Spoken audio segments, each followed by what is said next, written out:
So how can you remove email contacts from your Android contact list? Let's talk about it. If you are the first time on this channel, most definitely subscribe so you never miss anything important. So what you can do is to decide and know which specific contacts app you are going to be using. For example, I'm using the Samsung Contacts app. So in there, I can tap on the three lines in the top left corner. And there I can click on the Manage Contacts, which lets me merge them or import, export, whatever. But I have the ability to click on a sync.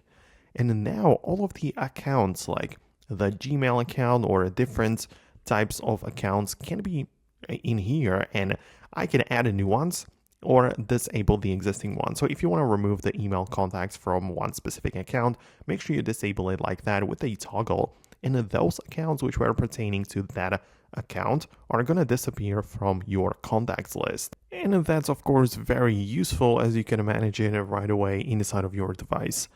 However, as I said, you might be using some different contacts application, and in that case, well, it's likely going to be the same thing. For example, with the Google Contacts, you can literally switch between a different Google accounts, right?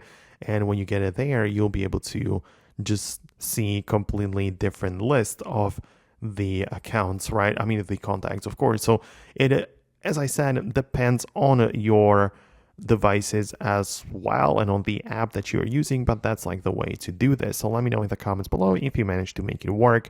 Thanks a lot for watching, and I'll talk to you later in the upcoming videos as well.